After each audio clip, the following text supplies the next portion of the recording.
Жалпы өлкө боюнча буга чейин болгону 3 заманбап мал союучу ишкана иштеп келсе, быйыл алардын саны 7ге жетти. Жалал Абад облусундагы жаңы курулган жай жаздан баштап иштеп баштаган. Азыркы учурда айыл жергесинде көпчүлүгү уй, кой, жылкы кармашат. Үй жаныбарлары ооруган учурда дарылатканга туура келет. Бирок малдын денесиндеги дары тарамайынча анын сүтүн же этин пайдаланганга болбойт, же сатканга укугу жок. Кыргызстанга Евразия экономикалык биримдигинин 3 өлкөсүнөн канаттуунун эти алынып келинет. Кыргыз эли 94% импорттолгон тоок этин пайдаланат. Өлкөбүзгө жаңы жылга жакын 4 вагон тооктун саны алынып келинген. Булар лабораториядан толугу менен текшерүүдөн өткөн. Эттин сапатын визуалдуу аныктоо мүмкүн эмес. Жакшы делген эттен дагы текшерүүдөн кийин зыян препарат чыгып калышы мүмкүн. Эгер биз кичинекей көлөмдө зыяндуу препарат бар болгон эт, бал же сүттү пайдалансак, ал топтолуп отуруп, кийин организм толук жабыркашы мүмкүн. Республикалык ветеринардык диагностика жана экспертиза борборунда лабораторияда малдын этин аныктоочу аппарат бар. Алсак, колбасанын курамында кайсы малдын эти жана канча пайыз бар экенин аныктап чыгат. Этти, сүттү, балды, жумуртканы, эттин түрлөрүн алып келишет бизге. Бизге кирип аткандагы, бизден Кыргызстандан чыгып аткандагы, бизден өзүбүздүн базарларда сатылып аткан эттерди инспекторлор мониторинг кылып алып келишет. Biz bir yerden bolso teknikалық регламентке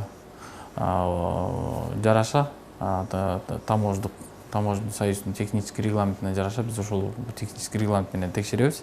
Бул борборго мониторинг жүргүзүлүп, инспекциялар коддор менен этти жиберишет. Мурда этти текшерүүгө 10 проба келсе, анын 8и пайдаланууга жараксыз болчу. Азыр тескерисинче жылдан жылга эттин сапаты жакшырган. Кыргызстанда эт азыктарын сапаттуу өндүрүү максатында дал ушундай лабораториялар иштейт. Бул лабораторияда чийки продукциялар анализ жасалат. Алсак, эт, сүт, жумуртка жана бал азыктары.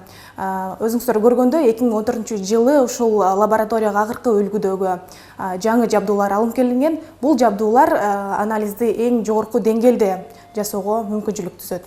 Азыркы учурда ар бир региондордо иштеген мал доктурлар малды текшерүүдөн өткөрүп, биринчи формадагы справка берет. Андан соң мал союлгандан кийин алдын ала текшерүүдөн өткөрүп, экинчи формадагы справка берилет. Бул эт азыктары Ош базарында жайгашкан лабораторияга алынып келинет. Ал жерден да текшерүүдөн өткөн соң сатыкка чыгарылат. Ветеринардык санитария экспертиза лабораториясы жакынкы аралыкта аккредитациядан өтүп, эл аралык деңгээлге чыгууну пландоодо.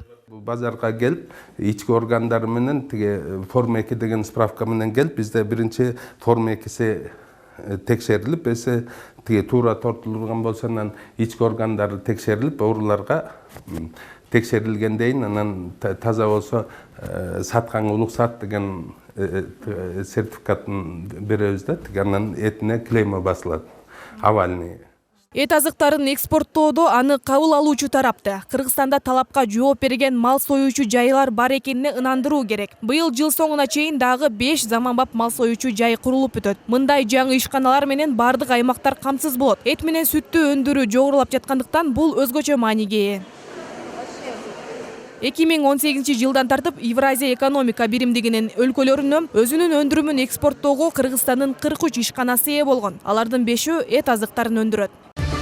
2018 жылы 7 айдын ичинде таза салмакта 210 000 тонна эт өндүрүлгөн. Бул өткөн жылга караганда 4300 тоннага же 2,1%га көбүрөөк. Өлкөдө эт өндүрүүнүн өсүшү малдын жана үй канаттууларынын жогорулоосу менен шартталган. Ошондой эле бардык региондордо жумуртка өндүрүмүнүн жогорулашы байкалган. Жалпы жыл ичиндеги жыйынтык боюнча 103 302 жумуртка өндүрүлгөн. Бул мурдагы жылга караганда 10 463кө көбүрөөк.